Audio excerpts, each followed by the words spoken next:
So, Michael, I'm thinking because we've been gone for what feels like forever, that we're going to be asked to discuss the power of taking breaks. That's my best guess. You? Well, I think since, in honor of today, I think we're going to be having a debate over which is better, bowls, blunts, edibles. It's 420, baby. I mean, this is a 420 friendly show. Part of it is. I told my audience, I said, In the Blind is 420 friendly. At least half of the show is, but which half? I think you'll be pleasantly surprised. All right. On that note, he is Mike. I am Dan, and we are in the blind, or going to go blind, or I don't know what. In the bar.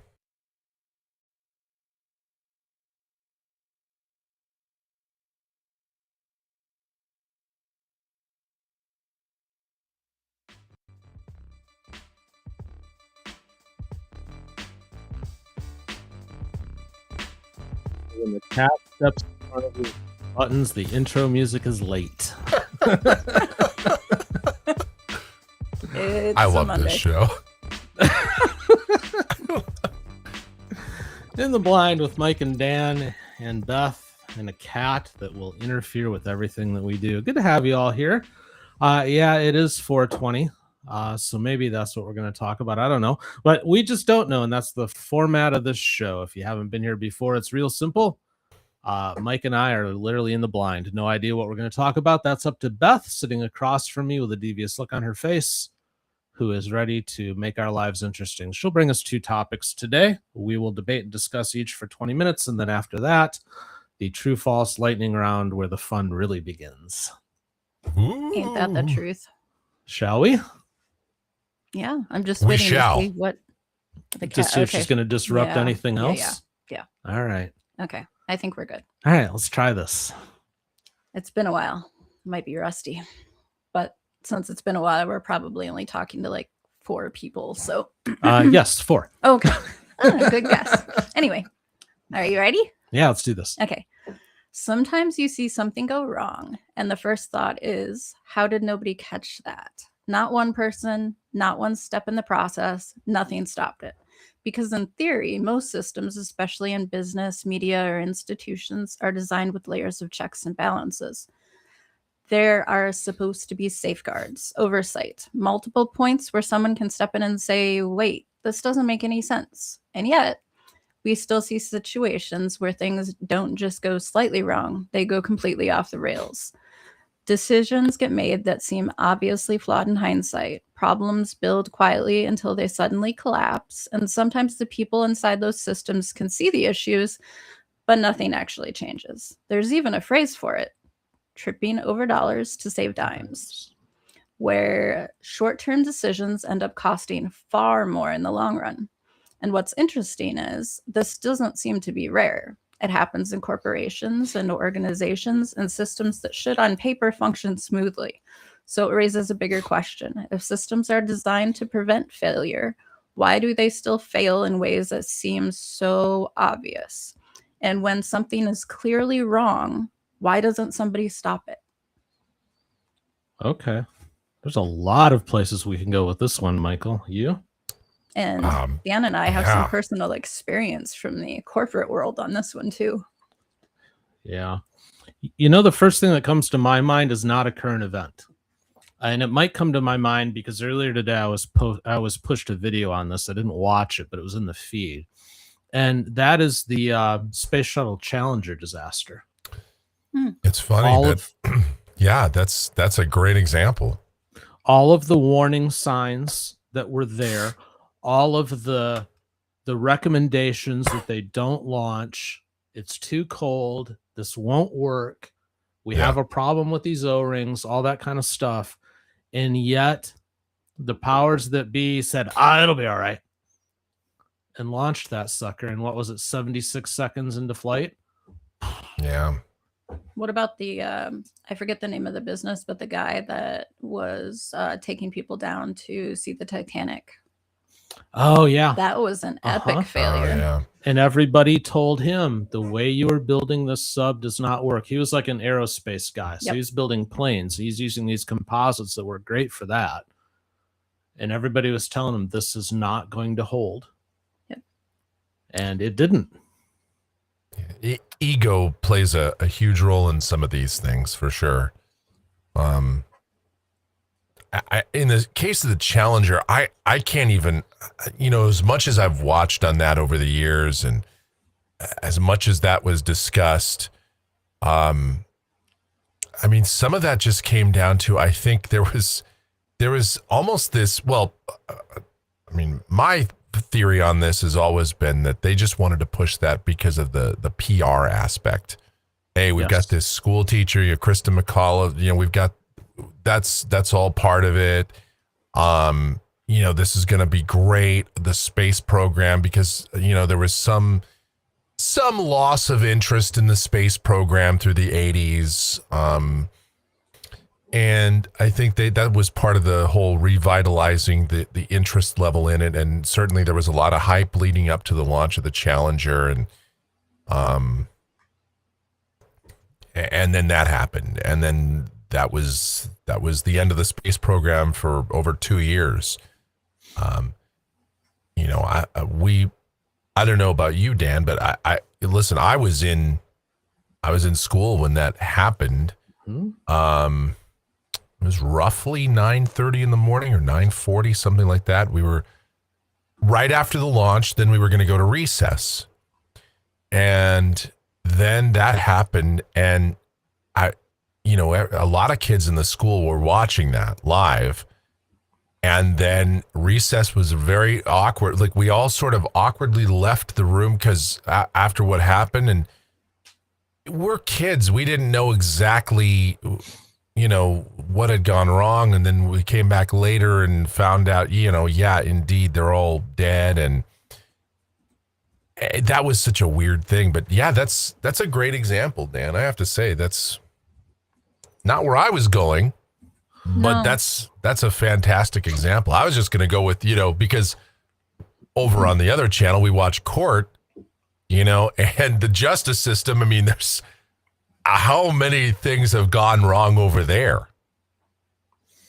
Yeah, a lot. This one just came to mind, though, as an example for two reasons. Number one, it's something that everybody knows. And it was just a systemic failure on all sides. That was totally avoidable, and there were systems designed. I mean, all these different departments had to sign off on that launch happening, yet under pressure they all did, even though there was a lot that felt that this was a bad idea. So everybody knows it. But then as well, it was long enough ago that it proves this isn't just a recent issue. No, this is kind of always has been and probably always will be. Well, the players change, well, the technology changes. We design things and we have these attitudes that should allow things to be foolproof, but yet they never are. And often it comes down to, you mentioned like ego, hubris, that sort of thing, but also greed. Greed's a big one that plays a role as well. Right. Greed is the cause of a lot of these problems. I mean, it's also the reason that we have so many other issues. Again, I go back to the justice system. How do people like Elizabeth Holmes ever happen? How does a Bernie Madoff happen? How does this happens because those people were greedy, but also because other people were greedy to try and invest with them and not really pay attention to some of the obvious warning signs. And then the system on a broader basis fails, even though scams have happened time and time and time again, but there's always somebody. It's a cat and mouse game, right? You come up with a scam, someone comes up with a way to try and figure out how to beat that particular scam, but then somebody finds a hole in that system, and we just go round and round the mulberry bush. Mm-hmm. And that's, as long as there is a motivation as long as for money or whatever, and sometimes it's not money, sometimes it's just simple ego. As long as there's that motivation to do something, people will find a way to exploit and to figure out a way around these fail safes. Do you think, especially in some of the larger corporations or government systems, things like that, that even though there is a hierarchy and there's a lot of people that know about it, that especially where you are on the hierarchy, people are just afraid to say something because, they don't want to get in trouble. They don't want to be the whistleblower. They don't want to lose their jobs. Yeah, the pressure from above definitely plays a role. Going back to the Challenger thing, it was lower level people who specialized in those boosters who were all saying we should not go, but they had all this pressure from above to ignore those thoughts and just push forward. In the corporate world, I can think of the example that you and I share, where there was a lot of stupid decisions coming from up above, and I always did my best to ignore the ones that made no sense. But there was so much pressure that you had to at least pretend to follow those and put on the dog and pony show when the bigwigs came through, so they believed that you were following their direction, even though the fact that you were not following their direction is what allowed you to be successful. Yes. Because they had no idea what they were doing. No, they did not. So there is definitely, at least historically, hubris, I think, is one of the biggest causes of these fail safes not working, and definitely a lack of listening. I think in the modern day, where we're going to run into a problem is as more and more lean on AI, and this is coming from a guy who embraces AI as a tool to get more done, not to answer all of life's problems. But that's how a lot of people are going to start embracing this, and I think it's going to be to their detriment. I mean, we've seen so many examples of people using AI to accomplish something, and it gives them all the wrong answers, and they fail at their task because of it. There have been lawyers who have been disbarred from it because of it. Yeah, they've used it for like filing their legal briefs and making their arguments, and it's citing cases that don't even exist. And Yeah. they didn't bother I to just read double-check it. I just read an article like that, and that's such a side tangent to the conversation that we could go down. But I think this is all, again, this is a lot of this is just again, it is just human ego, and it's just sometimes maybe there is just some blissful ignorance too. There's a lot of that goes on, but it's sometimes it's born out of good intention. I don't know. There's a lot of reasons that systems fail, despite the fact that we've put in guardrails to prevent that from happening. A judge that lets somebody out that's had a bunch of priors, and then they go out and wind up killing a bunch of people. Now, how does this happen? How does somebody with 70 arrests in throughout their life get out and then go onto a train and do horrible things again? Or how does somebody go out and commit another crime? And again, sometimes it's like, well, we have this idea of, well, yeah, but we want to give this person an opportunity, or they've done these classes, they've completed this particular program, and by a statute it says we have to do this, even though all the warning signs say otherwise. There's just example after example of this. I don't know. I go to the justice system. Maybe it's because, again, of what we do with watching, court and just the justice system in general, but it's everywhere. Politics is probably the biggest example. Just government in general. Yeah. There's in theory, we have, I mean, if you look at the Constitution of the country, if you look at a lot of the laws, and yeah, we have too many of them, but in a way, you would think with all these laws, everything that we have codified, you would think that we would have a very smooth running system in this country and in many countries around the world, but especially here in the good old US of A. And yet, that has probably led to more problems.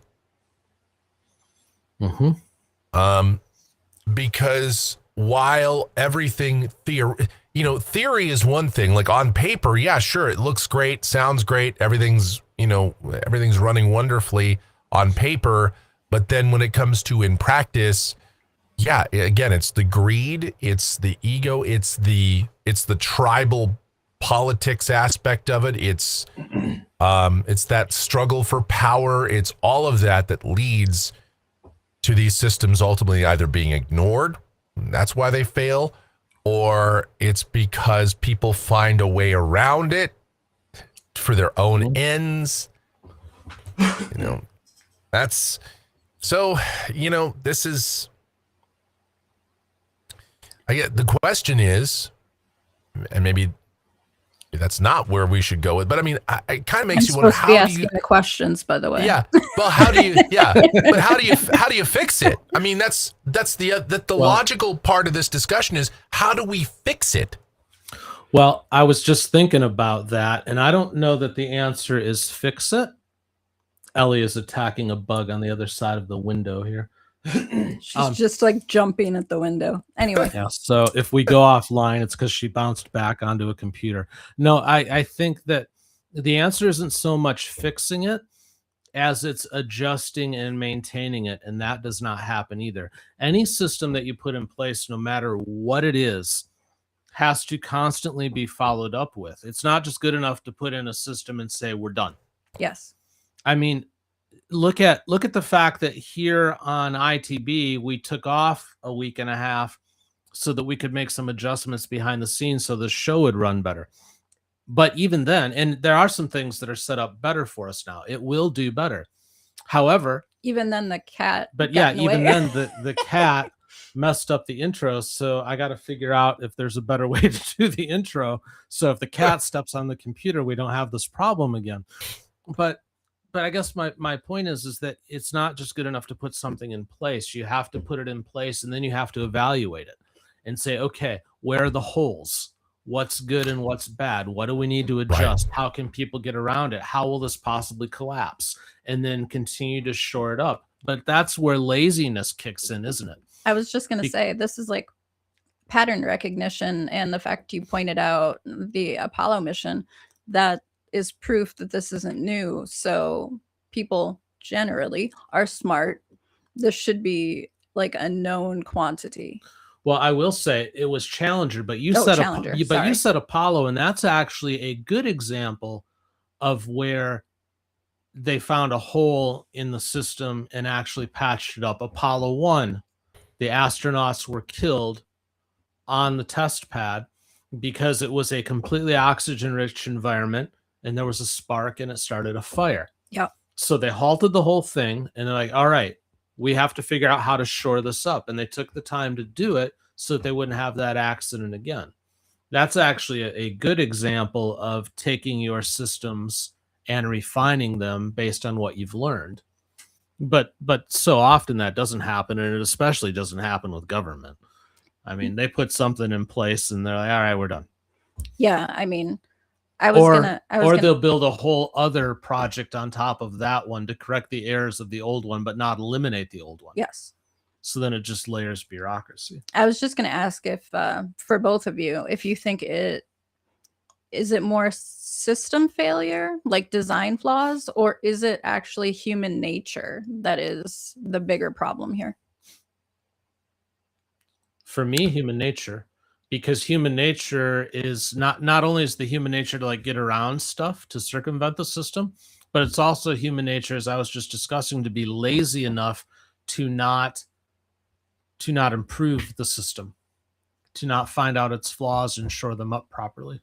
I don't know. You, Michael? Yeah, I would say it's human nature because we're really good at building systems. We build some amazing systems. Again, on paper, a lot of stuff that we build sounds fantastic. It sounds like it's going to run perfectly well. And even the holes that we find in it, we go, okay, well, this is how we fix that. Neat.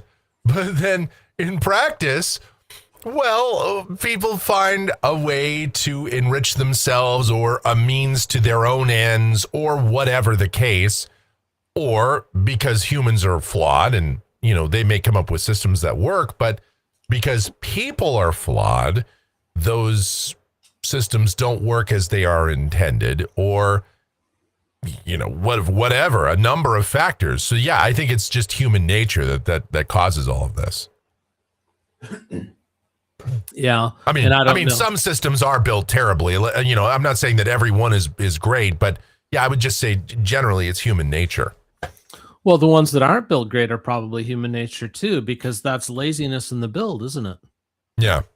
Laziness, or it's lack of research. Laziness, or lack of research, or again, well-intentioned, but probably being naive. I mean, there's that too. Like sometimes, you know, things are done in a way where it's more like, well, we hope this works because, it would be great if it did. Well, yeah, it would, but that's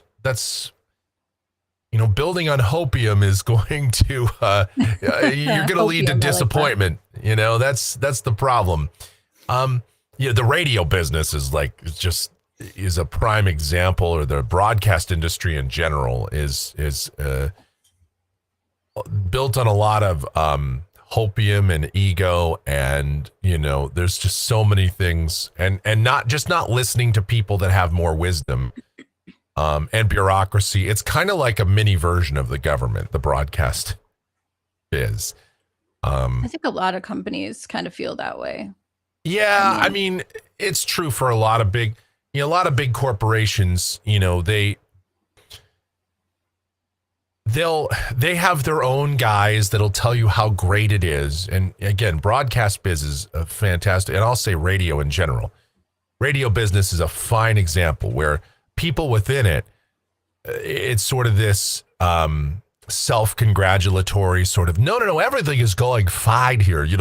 If you look at our average, our TTSLs, our total time spent listening, our AQHs, and our, everything is, and our cumes. They love that. Our cumes are cumulative. Our cubes are still doing great here in the radio biz. Yeah, but the average age of the person that listens to the radio is like 60 now. Oh, stop it. And you try to just talk logic to these people, and it's amazing. You'll say to them, hey, man, go to a high school, ask them what radio station they listen to. Even go, talk to people in Gen Z. What's a radio? Gen Alpha. Yeah, they'll be like, oh, you mean that thing my grandpa listens to?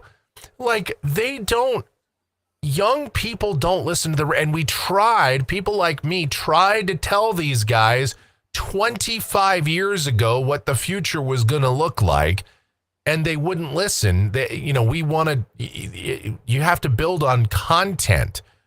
And they're like, nah. And so they wanted to do this cookie cutter homogenized thing where one station, Kiss FM in one market sounds like Kiss FM in another market. And we have the same dumb shows, and we're going to play the same 32 songs. And it's just, it's like, look, man, you've got other media that's coming online now. You've got satellite radio. You've got people with their own personal, these new iPods. This is in the early 2000s.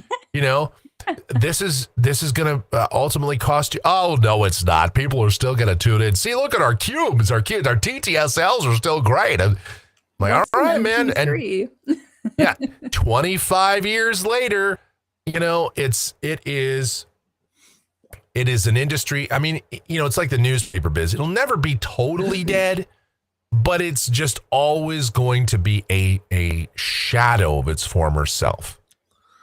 So just in summary, what you're saying, Michael, is that the best thing that we can do for this show is to make a phone call to 550 KFYI and see if they'll simulcast us.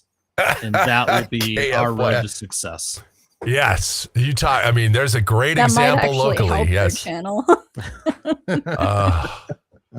All these I feel stations, bad they all, insulting them, but they're not listening. So yeah. Well, and no one's listening to them. That's under 70.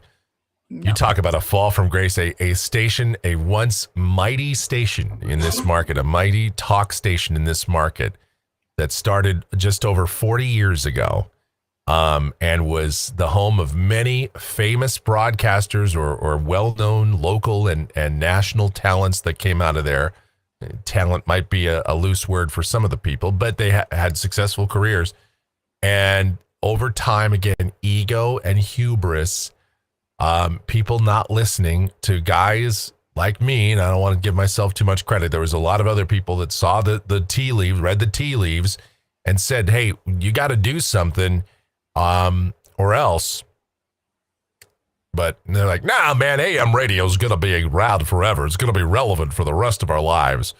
Yeah. They probably said the same thing about like right up ham radio too. Right up until Rush Limbaugh died, and then nobody cared about AM radio after that because he was the only glue really holding. I mean, that was like the last bastion, and even true. that, the audience for Rush was an audience that started listening to him in 1988.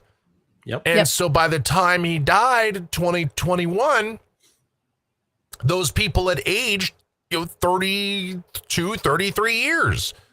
And so now those people that started out as, 25-year-olds were getting up towards 60. And that's the problem is, you need to replace, this is just the fact. You have to replace the audience. If you don't build a newer, younger audience, your time is limited. And that's why we try to appeal to all kinds here. Mainstream media is the one that's feeling it right now. That's why we're 420 friendly. Brah. Yeah, brah. It's fire, brah. All right. On that note, well, we only went over by 5 minutes? Systems and safeguards don't work and don't do radio. Okay. Shall we move on to topic 2? Yeah. All right. I'm not even going to do my transition because we've gone so far over, but okay. My bad. That's my fault. No, it's okay. No, sometimes you just got to rant, man. Yeah. I'm with you. We'll make sure your rant gets clipped into a short later. It'll all be good. So sometimes a company makes a bad decision, and in hindsight, it's obvious. The warnings. Sometimes. All right. The warnings, and in hindsight, it's obvious. The warning signs were there. People noticed there were red flags early on. But what's more interesting is that the real problem isn't always the very first mistake. It's what happens after that. Because instead of stepping back and correcting course, some companies double down. They invest more money, defend the decision publicly, push forward even harder, even when the results aren't there. At that point, it's not just a bad decision anymore. It becomes a pattern, which we've kind of already talked about a little bit. But, I prepped these in advance, so roll along with me. So it becomes a pattern where reversing course starts to feel harder than continuing forward, even if continuing forward makes things worse.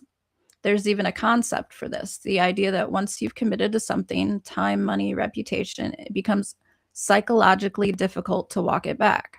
So instead of cutting losses, you justify them, you escalate, you keep going.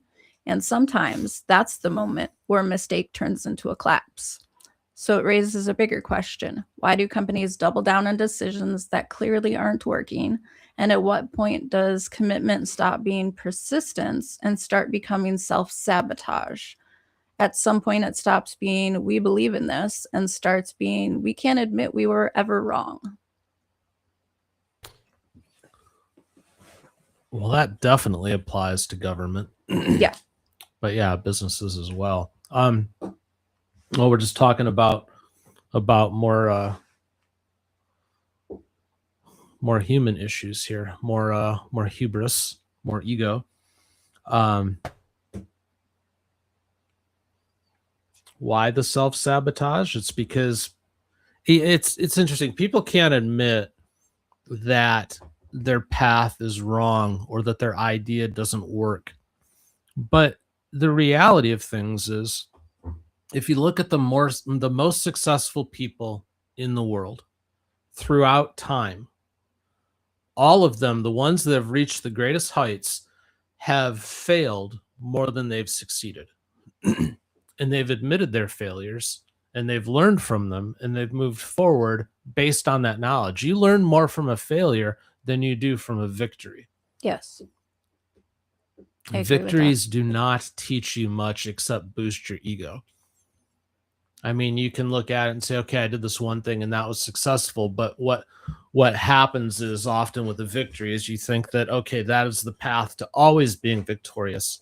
So you just keep doing that thing, and it's not good enough. Especially if it's, I mean, we're talking about people here, especially if the victory comes very early on in their life or their career or whatever they're pursuing, because then they get very tunnel vision. Well, that's a real thing here on YouTube. Oh, yeah. If we look at my other channel, TCF, that was very successful very early on. But the truth is, the things that we did very early on to build that initial audience, they no longer apply. And if I were to continue to do those things, we would not grow. I mean, some of the stuff does, but a lot of it has just changed. You constantly have to evolve. So, and it's heightened by the fact, or rather it's made worse by the fact, if you go into something with the wrong idea to start with, and then you continue to double, triple, fourple down on it. And yes, I said fourple. I know. On purpose. I like it. Cool. Thanks. But again, it's an ego thing. And, you know, it's like the quickest way to bankruptcy, I'm telling you. I don't know. So it's like PR versus the internal awareness. They might know, but they don't want other people to know. So yeah, you know, that's a good point too. There's a lot of that. They don't want to admit their failure, so they'll continue to prop up just how great they're doing, you know. Falsely, very often. Yeah. We've seen that with people that we know closely. Yes. Where things are presented to be great. Yeah, when they're really not. I don't know. What do you think, Michael? Well, I think part of the problem is, and you know, this isn't just corporations, it's government, it's the sunken cost fallacy. We keep doubling down on it because we've already invested so much into it. We can't possibly turn back and admit that we were wrong. So let's just keep forging on ahead and put the best possible spin on it that we can. And again, it's that ego, it's that hubris, it's the pride. You know, why do the politicians, why do they keep doing, why do the leaders keep going for the dumb wars and the dumb military operations and these things that are wildly unpopular, but, you know, the loyalists will still spin it to make it, you know, be popular, at least to them, or try and make it sound better than it is. Because very few in the history of politicians have ever said, whoops, you know what, man, I screwed up. It was a bad decision. I made a terrible decision. It's always going to be pointing to the predecessor. It's always going to be pointing to somebody else, the other side in the political world, you know. Corporations, it's the same story. It's like, well, yeah, that's the reason this didn't work. It had nothing to do with my decision as CEO, or it had nothing to do with us, you know, as our company. It had to do with... We inherited the problem. Yeah, we inherited the problem. Again, that's politics too. We inherited the problem, or this is the market. This isn't us, you know. Oh, yeah, it's the customer's fault. Yeah. Yeah, it's the customers, or it's... You know, well, you know, we had to deal with a changing environment of the world, economics, and, you know, the global economy or whatever. They'll always come up with some spin. So, you know, that's why they can't possibly. And honestly, it's one of those things where it's just, there's a lot of people that just will never take accountability. I mean, again, what a crossover. But Dan, I mean, we see it all the time on TCF. We see it all the time on in police body cams and people that just can't admit that they were wrong or can't take accountability for what they did. And if we had more of that, well, this wouldn't be a topic because, we wouldn't be able to talk about it for 20 minutes. Yeah, we certainly wouldn't. This is definitely a big problem. Just the people that just can't say I'm sorry or I screwed up. Oops, didn't see that coming, because they're so afraid to look. It's almost like this idea that I'll look weak or I'll lose my job. But I would have a whole lot more respect for anybody. I don't care on a local, like politician, on a local level, on a regional, national level. It doesn't matter if they just said, you know what, bad decision. It's on me. You know what? I'm not even going to blame an advisor. I made the choice. Ultimately, I signed off on it. I shouldn't have. Oops. Same thing in corporations. Like, yeah, man, I really thought this was going to work out. Earlier, both of you had brought up, I think Michael primarily, but had brought up Elizabeth Holmes and Bernie Madoff, stuff like that. Oh, yeah. Do you think, especially with the Elizabeth Holmes one, do you think a lot of it was trying to push through, like at the time, what maybe she believed was a rough period, or believed that if I can just get to the next step or get one more investor or whatever, that then I can fix the financial pressure or the issue that is already there. So it may start out like as a small problem, and then because they're doubling down, it gets bigger and bigger and bigger. But initially they think they're actually on the right track by trying to correct it. Yeah, but you have to, there's just some people that should not be in charge of things. They shouldn't be in a leadership position. They shouldn't run their own company, anything like that, because it's a little bit of an art form to know when to just let go of something. Yes. You and I have done a lot of things. If we had pushed on with many different things other than saying, nope, this isn't going to work, and stop, we'd probably be bankrupt multiple times over by now. Because you have to be able to recognize, okay, this isn't going to be what I thought it was going to be, so I'm going to cut my losses now. And you look at like Elizabeth Holmes, you know what? Her initial idea, I don't think you can poo-poo it. It was a great idea. If she could have pulled it off. All these tests with this single drop of blood, it would have been revolutionary. Yeah. But it didn't work. It was clear it wasn't going to work, but she kept on with the charade, this whole fake it till you make it. At some point, we'll figure it out kind of mentality. And no, it didn't work, because she should have never been in charge of anything. She should have been in a lab working her idea, trying to figure it out, rather than being the one running the show. Well, and that was one where many people told her this is never going to work. Yeah. Now, my view of it was she knew it was never going to work in the beginning. This was just a giant grift.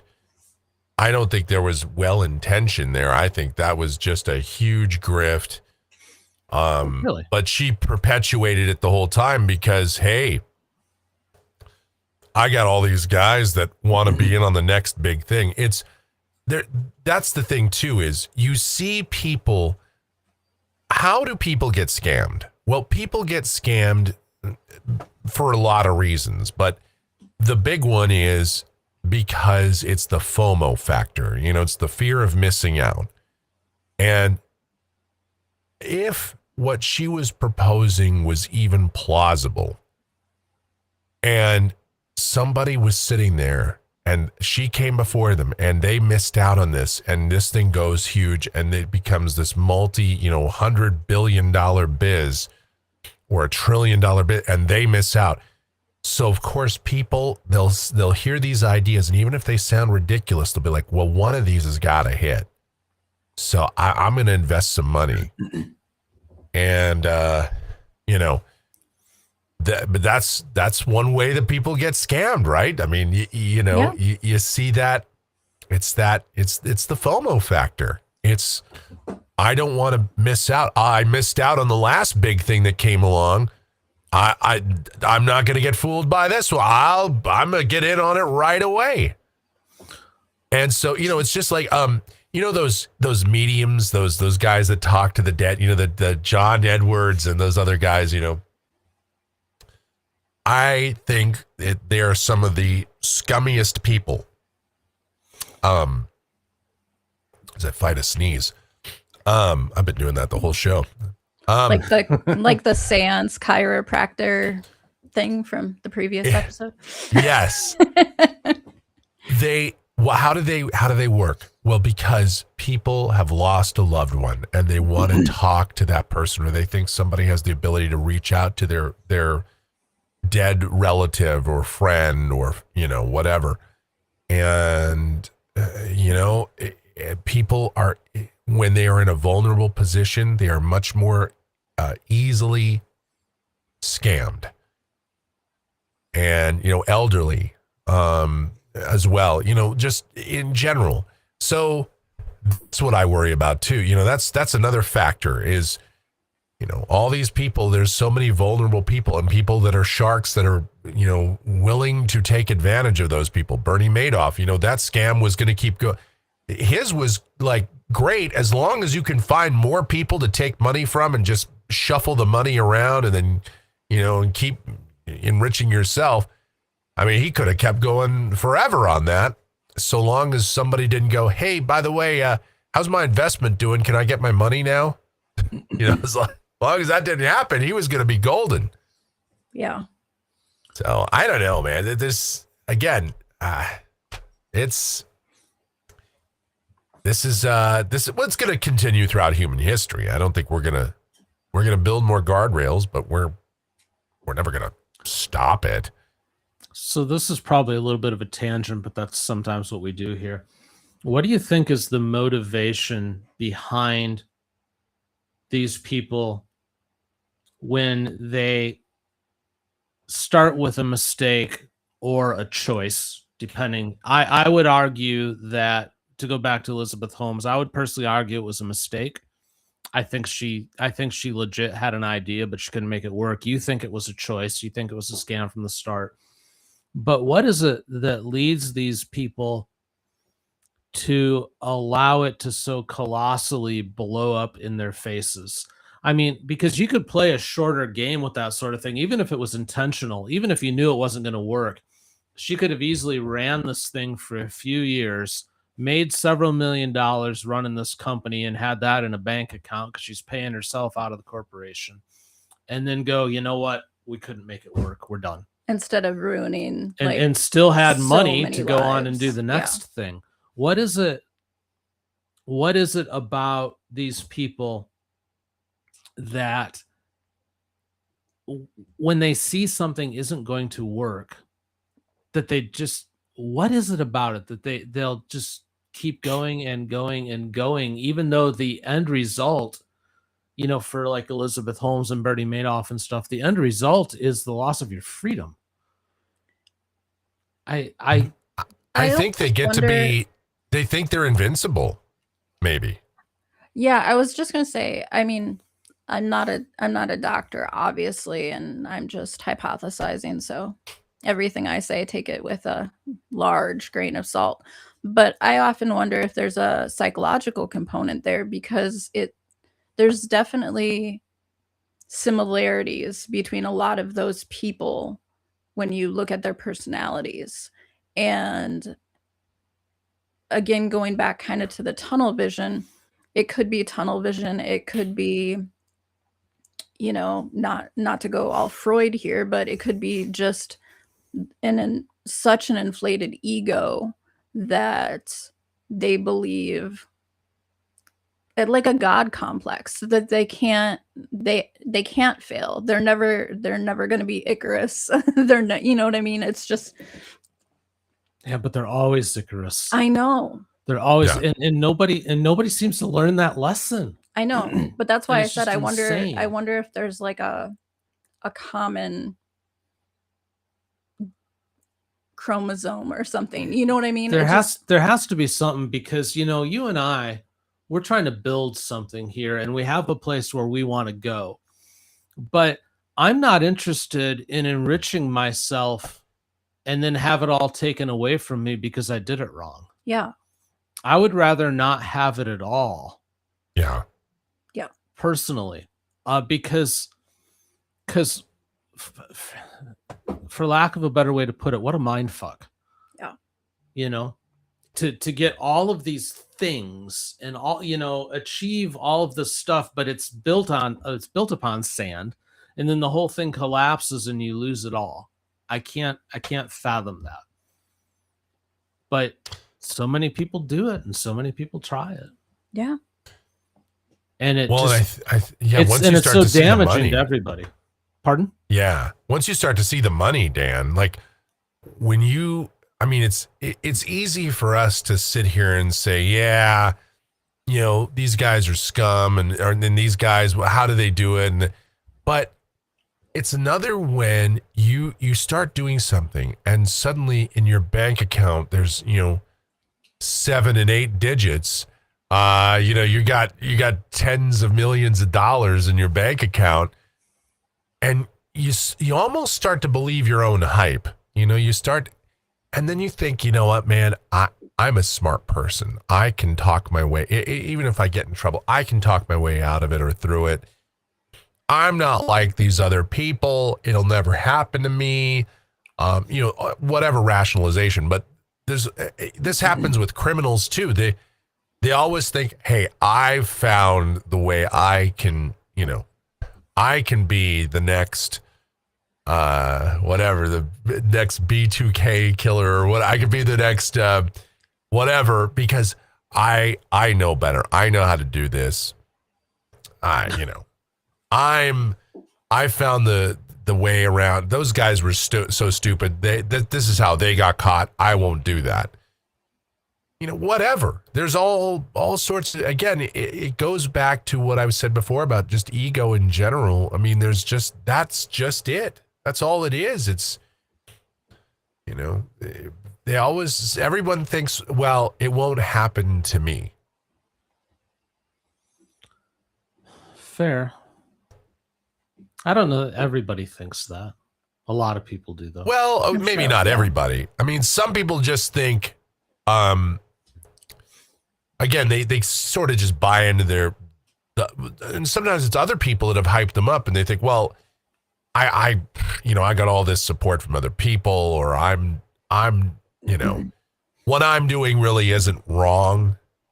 Yeah, if you surround yourself with yes men who are also benefiting from your grift. Yeah, or other people have done this same thing and nothing ever happened to them. Yeah. There's also that, there's, I don't know. I guess there's some people that just don't think that what they're doing is wrong, or they've convinced themselves of it.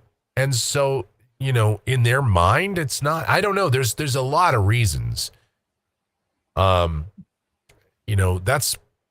part of the criminal mind. I don't know. It's like this guy, this David guy, D4VD. This guy David. I saw that. Yeah.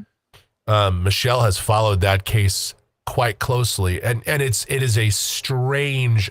You talk about everything off the rails, from the police investigation, which has taken forever, and I mean, to me, I don't know. Maybe I'm too simplistic a person, but girl that this guy is hanging out with, underage girl that this guy is hanging out with, ends up in the back of his Tesla, deceased, in pieces.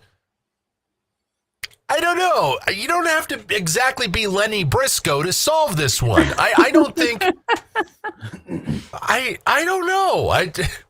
This doesn't seem like it would be that difficult a thing to figure out, but I don't know. And how does this guy, now again, this guy this David guy, he got this huge record contract at like 18, 19. He's all over TikTok, very popular there. So he has that in, and when you listen to him, he really believes into his own BS. So, I mean, I understand where he's coming from in terms of that. But how did, going back to where this all started, how does that fail so badly? Dude was hanging out with this underage girl. Everyone knew about it for so long. Nobody did anything about it. And then suddenly, yep, she's gone. She was 14 years old. And boy, I mean, that's where the system failed big time. Yeah. Yeah. And I'd not even heard of that guy until today when I saw a push on it. Yeah, I wasn't familiar. So either, that shows you how out of touch I am with what is hip and happening. Yeah, and that's been going on for a while. If that's what we're looking at. All right. Yeah. Well, I don't know if we completely went down the avenues that you had in mind for these two, but I thought they were good discussions. Oh, yeah. Nonetheless. That was very good discussion. That's what we do here. Yeah. I mean, we just spent, well, I was going to say 40 minutes, but it was more like 50 analyzing and over analyzing and overthinking everything that we do and our decisions. And so on that note, I think we should go to the lightning round. Yay! All right, so here's how this works, dear audience. We have 3 minutes for each question. We have 5 of them. That 3 minutes is for Beth to give it to us and for us to debate it. They are true or false. They're usually off the rails. Beth used to have a pattern. She swears she does not anymore, but I don't buy it. We'll see. And these can be about anything. So are we ready? I'm ready. Are you ready? I'm ready. Yeah. Everybody's ready. Yes. Audience, are you ready? Do you have your list of rules, Michael? I do have. I gotta find my. I don't know where my rules are, but I'll find them by the time you're done with the question. Okay. All right, ready? They're over here Go. somewhere. I got some of them here. Here we go. All right. It's a start. Octopuses or octopi, depending on your preference, can have a dominant arm they prefer to use.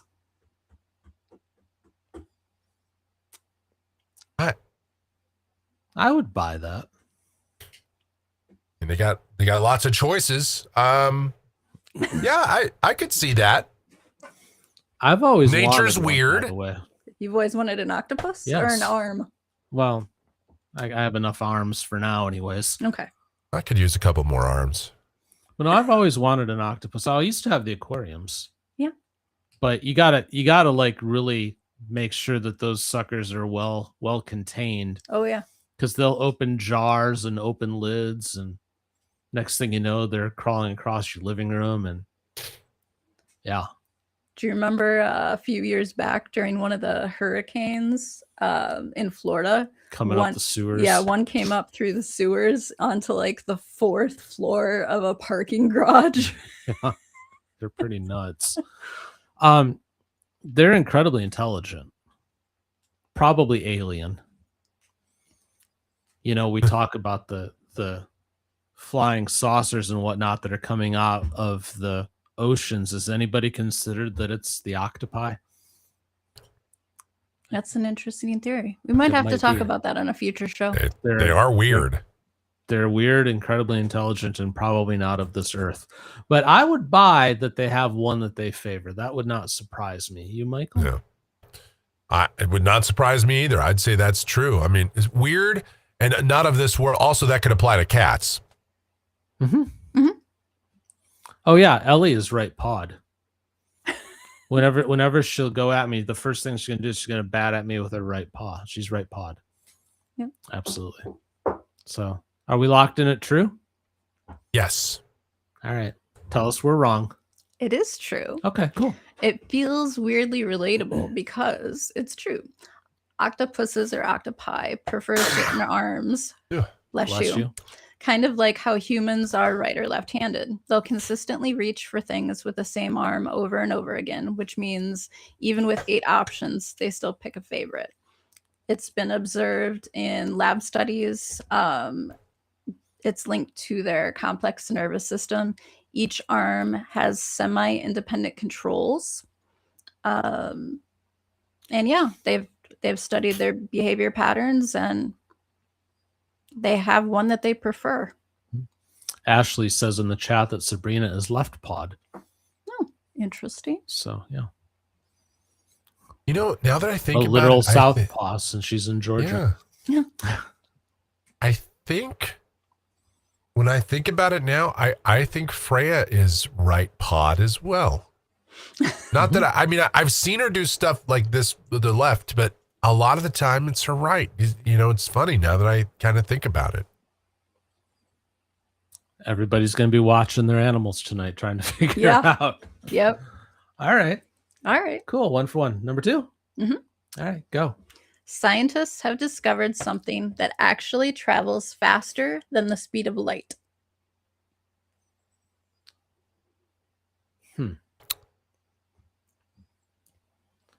I think that would make bigger news because it would like break all of the laws of physics, which need to be broken anyways. But well, let's talk this out for a minute. We know that through quantum mechanics that the change in a particle in one place affects it in another in like real time, despite their distances. So if we're talking about that, that would be faster than the speed of light. Yeah, quantum it's that quantum theory. Entanglement. Yeah, and I've seen a number of theories that yes, indeed, it is possible under certain circumstances to go faster than light or whatever, but that's theory. That's talking about in reality. So I would say false, even though, yeah, a lot of theories suggest that it's indeed true, but, as of the knowledge we have now, which is obviously very limited, probably false is what I would say. I'm going to go with true, and I'm going to base my true answer on the idea of information passing through quantum entanglement, which is real time regardless of distance. Yeah. So I'll go with true. So I think we're split on this one, Michael? Yes. All right, who's right? Michael is right. Okay. But this has a couple of layers. So there have been recent findings that there are things that appear to move faster than light. For example, patterns, shadows, or actual points of darkness within a light wave. But it's not like darkness isn't actually something. So it's not anything physical that's actually breaking that speed limit. So, Einstein is still on top and everybody can relax about that. But the optical effect is very real. It's superluminal effects where it affects visual patterns, not physical objects. Like I said, shadows, there's some wave interference patterns. And yeah, a lot of people think it's possible, but it hasn't fully happened yet. Well, what I was talking about wasn't the physical movement of anything either. It's right. the movement of information. No, I get that. But based on yeah. the question was, scientists have discovered something that actually travels faster than the speed of light. Word. Well, information is a thing. Information is a thing. I will give you that. So I don't know. I guess it depends on the interpretation of the question, but I'll take my wrong answer, even though it might be right. But that's okay. mean, yeah, mine was just taking the question literally, but yeah, I mean, I think certainly it is very much possible, and yeah, quantum entanglement certainly would qualify as being faster than light, but yeah. We'll figure one day we're going to have a more concrete answer on this, but well, that'll be in a few months when they announce the aliens. Then we'll know everything. That's true. I still thought it was interesting. The octopi will tell us. Yes, they will. They know that they've been watching these things and clocking them. Yeah. Even if it is just darkness or shadow. Still interesting. I agree. Number 3? Yeah. Go. Sea otters have built-in pockets, quote unquote, in their skin where they store tools and food. So like a kangaroo. Otters pulling out screwdrivers. I could see that with like beavers or something building dams. You know, they pull out a saw or a, hammer and nails. But otters build dams too? I don't know. I don't know. You otter know. Probably not. I don't know. Well, I mean, there's precedent for it in nature, so maybe. Again, I'm going to go back to nature is weird. It's a rule. That's true. So, and this is weird. It's not the weirdest thing we've heard here by far, but still weird.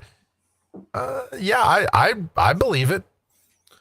I'm kind of curious what constitutes a tool for them. Well, yeah.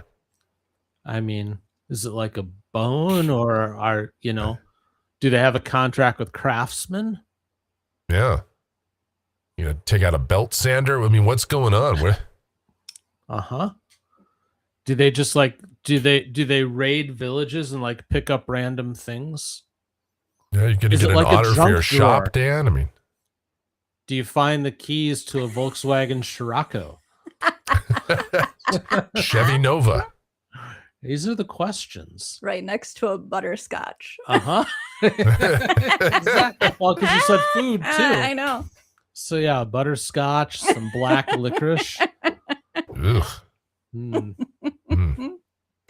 Otters have terrible taste. Prune.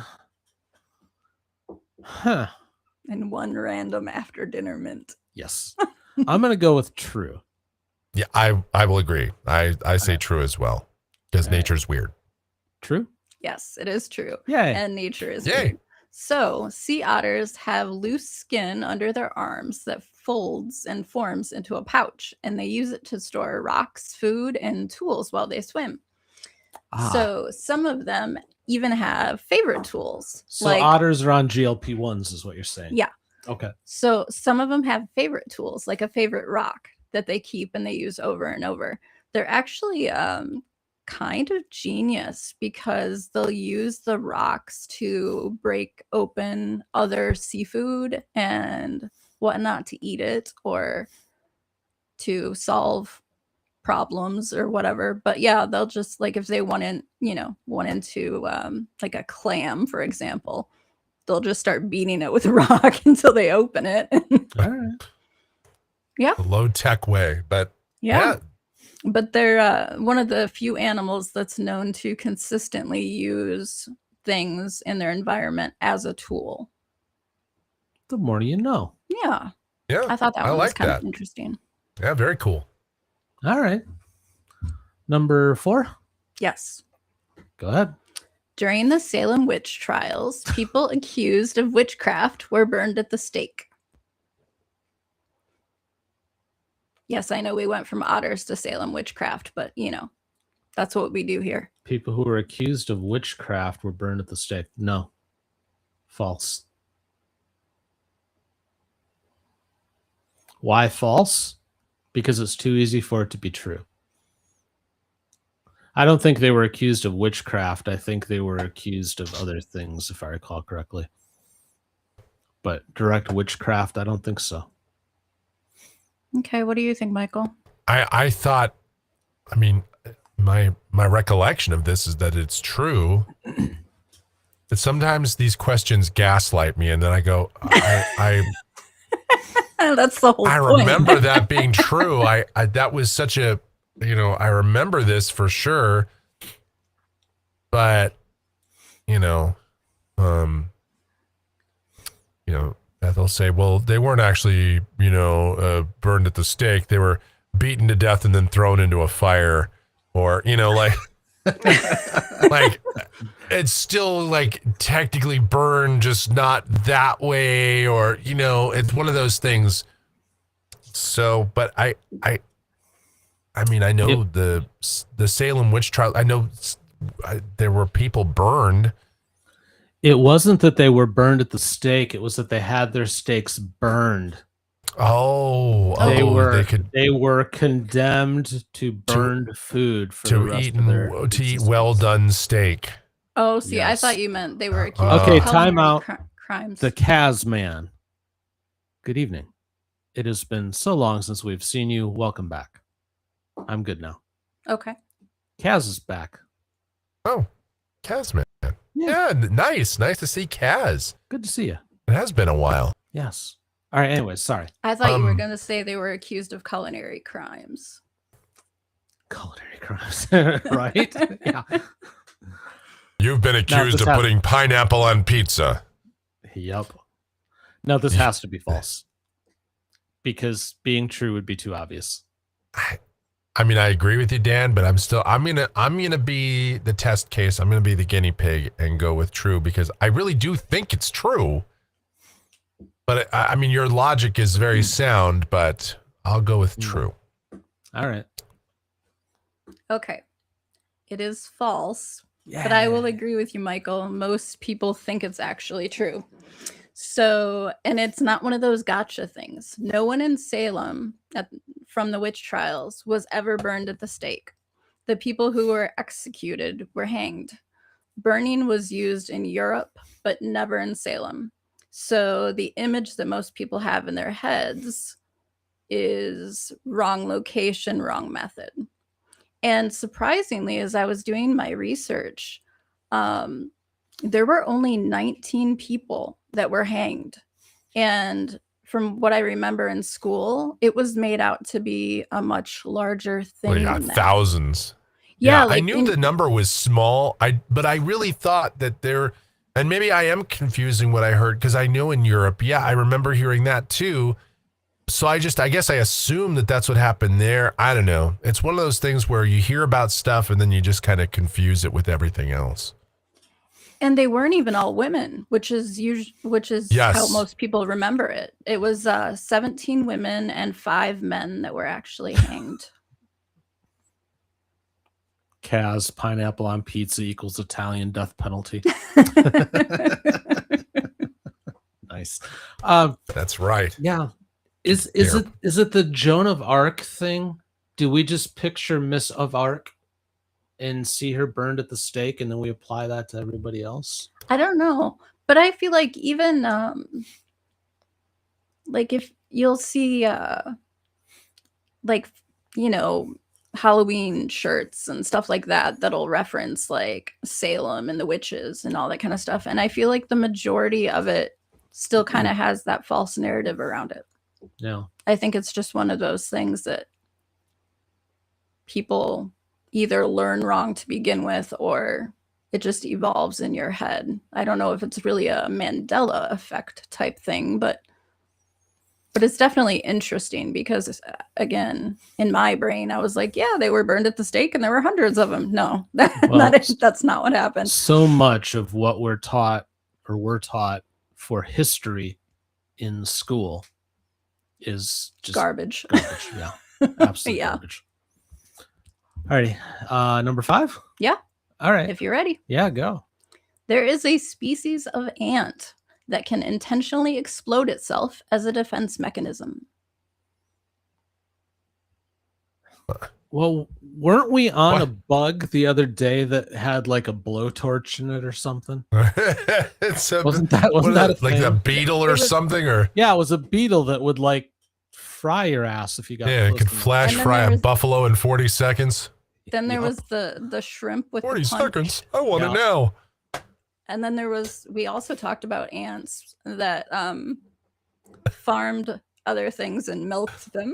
Oh yes, the milking of the aphids. The aphid milk. Yes. But this is a question about ants that intentionally explode themselves as a defense mechanism. They're like the little goblin guys in Warcraft 2. Well, that's probably what they're based on. We've got explosives. I come home. The dwarves love blowing things up. Bombs are great. The one from Starship Troopers. It's a bad world. It's a bug world. Oh. Again, this falls into nature is weird, but is nature that weird? How come I've never heard of this? Well, some things are just government secrets. This is probably recently declassified. Yeah. I feel like this has to be true because ants are assholes, and this sounds Boy, like are something they they ever. would do. This definitely sounds like something they would do. Send in the explosive ants. All right. Yeah, no, it sounds very true. I mean, ants are like the worst. I mean, they are assholes. They're the biggest of the assholes in the bug community. Fire ants in particular, but now we found something worse than fire ants. Mm-hmm. Bomb ants. Yeah. Yeah, no, I say it's true. Not just because nature's weird, but because, yes, Dan's, maybe this will have to be a rule to add of anything about ants. Ants are assholes. And so, yeah. So, if you've learned nothing else from this show tonight, and most of you probably already knew this, but if you didn't, now you know. And they're smart. And that's the other thing about ants is, people don't understand this, but they are very smart. Michelle has been battling the ants in the yard for years. She'll go to spray to pesticide here. They move over to the front yard. Then she goes at them in the front. They go to the back. They find a new place to set up. Every time she finds that place, they just all million of them. They move to another place, but they stay in the same area because, yep, dicks. At the other house, we had issues with ants, and we used to call it the ant-pocalypse. Yes. Hated those things. So did you guys lock in an answer? I believe we're both true. Yeah. Yes. Oh, yeah. All right. Okay. So it sounds completely made up, but it is true. There are ants that will literally rupture their own bodies and release a sticky toxic substance onto predators. It's a last resort defense mechanism. They sacrifice themselves to protect the colony. So yes, some ants don't bite, they actually explode. If you want more of the technical information, the genus is called Colobopsis. I'm positive on that one. They're found in Southeast Asia. They contract There's a muscles. song by Hanson. I know. They contract muscles to rupture their own bodies and then release that toxic secretion. And it's actually considered a form of suicidal altruism in jihadi ants. Yeah. Yeah. Kaz, you need to show up more. You're on a roll. Oh, man. That doesn't surprise me, though. Nature's got some weird stuff going on. I'm telling you. A rooster, for example, will fight to the death to protect its women while the women escape whatever the predator is. So there are, countless examples of different life forms that will sacrifice themselves for the greater good. And then we know about things like Mike the headless chicken. Yeah, I'm not sure what he has to do with these ants unless he ate one and that was his demise. But it could have been. No, it wasn't. But I was just more on the nature is weird thing. Yeah. And that chicken, as we learned, lived for 85 years afterwards. And it was like 18 months or something. It lived crazy. longer without its head than it would have with it. Yeah. It wanted to hold on to those 11 herbs and spices. That is for sure. Mm-hmm. And otters can make pouches to hold their favorite little rocks. That's just because they're on GLP-1, so they have extra skin. And octopi have a favorite arm. We've learned a lot tonight. And they will eventually conquer us all.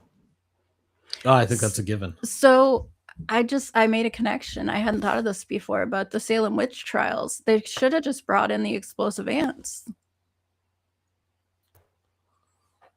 That could have been interesting. Weren't those the women that got murdered, the explosive ants, because they were acting out? I get it, ants. Aha. Almost like a Handmaid's Tale tie-in right there. Right? Yeah. All right. Wow. See, the show is educational. It is entertainment, educational. I tell my viewers over on my weather channel. I tell people, this show because I promote this show every day. I say, the one thing about this show, no matter what you may think of it, I will guarantee you this: there is no other show like it. Not only on the internet, but in the history of broadcasting. I know. We created something very, very unique. Well, I think so. I cannot think of any show that I've ever run across where the two people talking have no idea what they're going to talk about until it's live, and then ends with such weirdness. Yeah. So why don't we have thousands of people watching right now? We need to fix that. We do. Folks, help us fix that. If you haven't hit the like button, do that already. That helps. Share the show. That is one of the biggest things you can do.